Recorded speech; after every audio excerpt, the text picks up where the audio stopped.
This is Driving Solutions, exclusively on CBTNews.com. Hey everyone, Jim Fitzpatrick. Welcome into Driving Solutions. For many, the decisions to sell a store, their dealership, their family's dealership, isn't just about dollars and cents. It's a personal decision that they're making. Joining us to talk about navigating the emotional side of selling a dealership and how to stay focused on the goal is Sheldon Sandler, the founder of Bel Air Partners. Sheldon recently wrote an article that you can find about this very topic. You can find it right here at CBTnews.com. So thank you, Sheldon, so much for joining us on the show to discuss this very important topic, because as we talked a little bit before we were recording today, this is an emotional issue, right? As much as it's dollars and cents, it's an emotional situation for many families that are out there that are thinking about selling a store. So let's start with the emotional side of selling a dealership. Can you talk more about how that plays out and why it could be a mistake if you let emotions play too much of a role? Well, Jim, first of all, it's such a pleasure to be with you once again. I enjoy these discussion topics, and this is one which, after doing the same thing, helping dealers find their way to the markets, we've come with an understanding of the stress, the emotional component, the family issues that arise. It's a life-changing decision to sell a dealership, and it's such an important component of someone's life. It really is. We've done this and had many experiences, and the thing to understand, and I'm going to start off with saying this: if you're going to think about selling your dealership, keep your eye on the prize. You're there to sell your dealership. Yep. Try to eliminate as much emotional aspects of the transaction as you possibly can.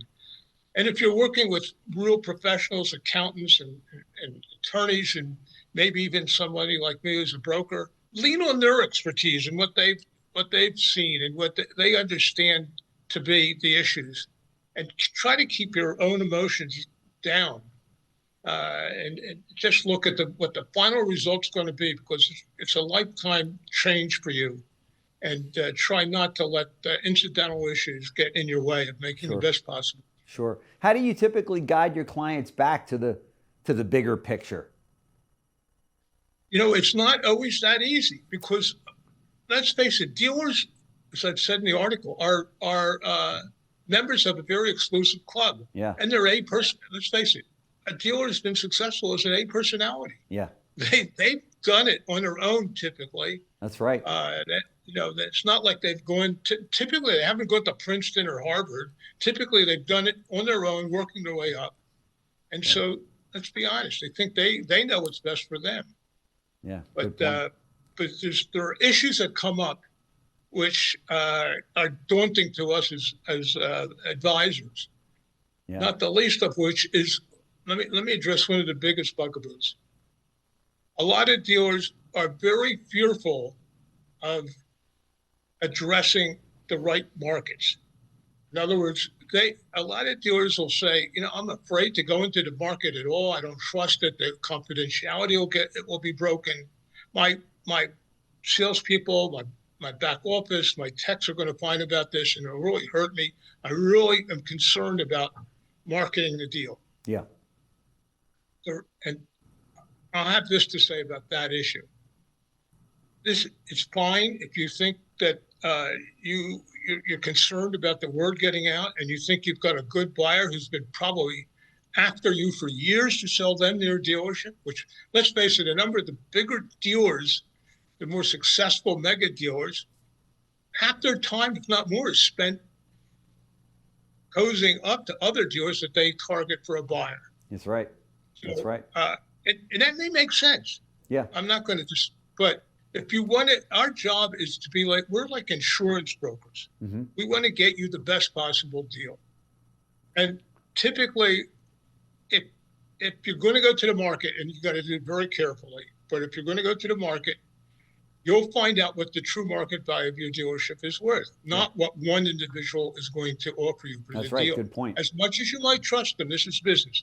It's a business transaction. Yeah. You're not sitting down for dinner at the club. You're you're making a life decision, and There's no question.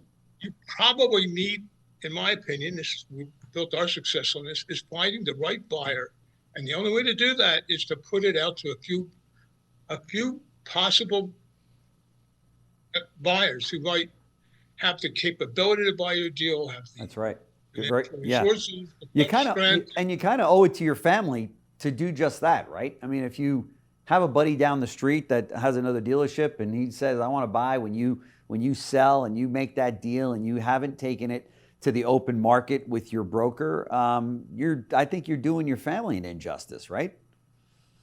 I couldn't agree more. Because it could also be that, you got 4 different offers out there. You take the highest offer you got, or thereabouts, and you take it to your friend who says he wants to buy your dealership, and you go, great, pay me this number that we got out here, and it's your store, rather than, just doing a handshake, good old boy deal over a game of golf, and you walk away and go, wow, I might have left 2, 3, 4 million on the table. That's a very insightful remark, because that's probably a smart way to do it. And we deal with that all the time. Yeah. We have one instance, for example, where the buyer came to our client and put the pressure on to buy it, and they couldn't make the deal. Ultimately, the deal was assigned to us. We showed it to, I think, 4 or 5 potential good buyers who were well vetted. And guess what happened at the end of the deal? What? The friendly buyer who showed interest originally upped their bid. They paid a lot more for the deal. They wanted the deal. Imagine that. And they wound up paying what they had to pay to buy the deal. Right. And they typically don't hold the dealer, they don't have hard feelings against the dealer. Have it against the market and what the market will bear. Because that dealer, is going to do the exact same thing when they go to resell that group, and your store is part of it. Let's talk about some of the issues that have come up. For example, often we'll have an assignment and we're told we're not allowed to show it to ABC or XYZ because they're bad people. They have a bad reputation, and they turn over employees, and we're very loyal to our employees. And oftentimes, it's just that's just not the case. And even if it were the case, that's why you have lawyers to draw up the contract to protect you. Right. So it's very frustrating. We've had the best buyers. So in some of our deals, but we're not, our client will let us show it to the best buyer. Yeah. And that really hurts. And this issue of this guy or that company, whoever the buyer is, they're not good people. Often it's just not the case, and we know better. Yeah. But it's in their head, Well, so many of them want to be reassured, right, that their employees are going to be taken care of post-sale. How realistic is that, by the way? They all say, oh, don't worry, we love it. They're doing a great job. Why would we want to upset the apple cart? Let them keep doing it. But sometimes you go back a few years later and you find not as many people working there. Some of the shrewd buyers understand that this comes up, where a dealer will say, oh, I've got my brother-in-law or my son or XYZ's been my sales manager for 10 years, and you really got to take care of him for me. Will you take care of him for me? Yeah. It's the technique some very shrewd buyers will use. Sure, we'll take care of him. We'll give him a contract. But it almost never works out. The reason they're buying your dealership is they think that they have the people, the processes, the management skills to do even better than you did with their dealership. And that's why they're buying it. And they're not buying. And what often happens, it's like they build in extra blue in their minds. Okay, we'll do it. A year later, everybody's gone. And almost, like you were saying, in almost every case, that buyer, we've had one case where everything's fine. They're great, wonderful sales force, etc. A month later, they totally changed the sales process from one price to negotiated sale. And the whole sales force was gone, including the gentleman. Oh, of course. Yeah. Bang, no matter what the assurances were. Yep. But once again, leave the emotions out of it. Yeah, you got Now, to. having said that, Jim, if you really want to take care of your people, and this is what we've seen this happen, at the end of the deal, give the 4 or 5 people who you really want, who you really care about, give them a big bonus. Yeah, You're getting a tremendous amount of blue sky. it's a good Cut idea. them in. Yeah. Cut them in. Yep. And it has the advantage of Yep. if they're being cut in and they know they're going to get a big bonus, they're going to be cooperative in helping to move the deal along and maintaining confidentiality. That's right. And if within the first 6 months or year or 2 years they do find themselves leaving the organization, at least you feel better as the seller of the group, and they feel better about you. You can still see them in the supermarket. Hey, Bob, how you doing? How's it going? Because they left with a big fat check that normally Right. they wouldn't have maybe been able to put aside. But what advice would you give to dealers who are emotionally ready to retire, but struggling to actually let go? And I think I think I'm talking to a lot of people out there right now that are listening to us that are, hey, I'm good. I'm ready to do this, but I'm not ready to do it. I just can't let go yet. Look, this has happened. Quite often, and just are so insecure about what the end game will wind up being. And let's face it, dealers, it's a special class. They have the perks, the manufacturer trips, all the goodies that go with being a dealer. So it's tough for them to make this decision. Yeah. But if they made that final decision, they want to do the deal, they want to sell, but they're very unsure about the whole process. First of all, get a valuation of your dealership from a good source. Right. Someone who's very familiar with the markets for car dealerships. Right. It's a very specialized world. Sure. It's not dry cleaners. It's Yep. someone who really understands the business to do And evaluation. this, by the way, I might add, this is something that your company does for dealers anyway. Even if you don't sell the dealership or you don't buy or whatever, they'll come to you and say, I just want to get an idea of what my store. Can you give me a solid number that what my operation is worth? You do that, right? Well, not only do we do it, but in the past couple of weeks, we just brought on board a CPA who's very well established, a fellow named Paul Charles. Mm-hmm.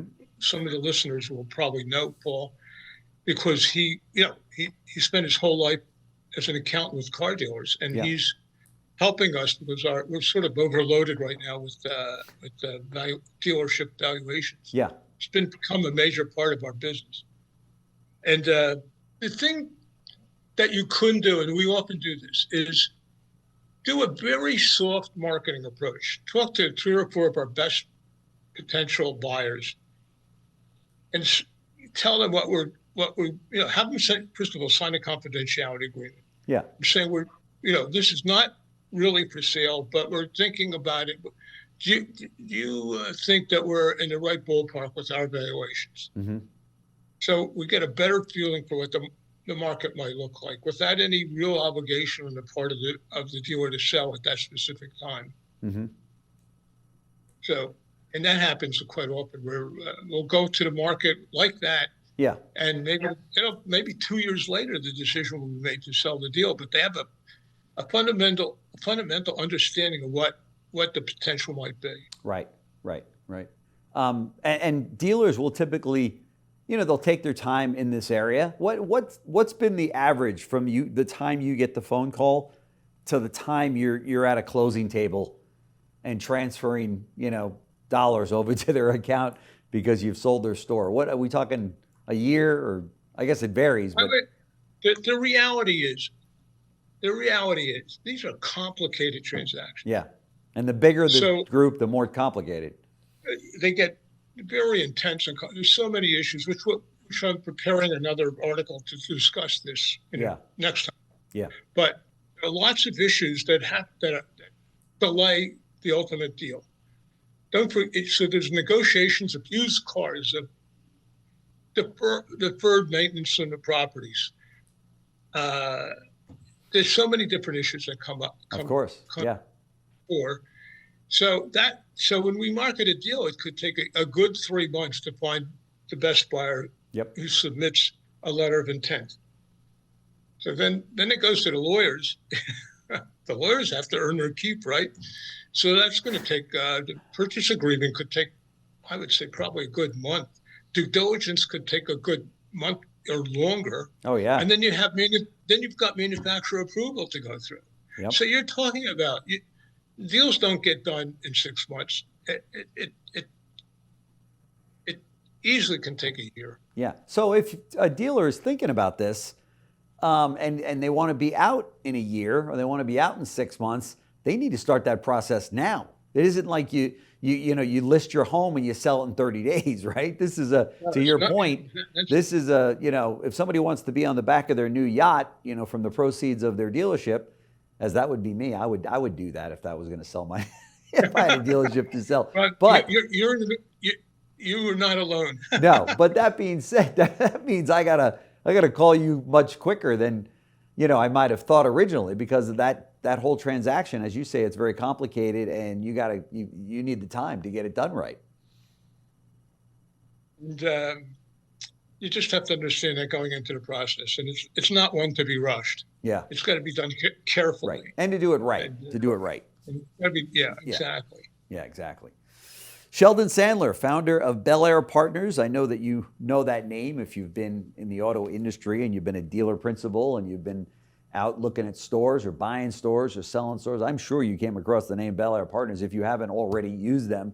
You know how good they are and how comprehensive and conscientious they are about working with their clients. So that's why we love having them in here. So I appreciate Sheldon, it, Jim. It's been a lot of fun. I appreciate the opportunity to be with you. Absolutely, as we appreciate all the great content. So thank you so much, and have a great day. Thanks. Thanks for watching Driving Solutions, exclusively on CBTNews.com.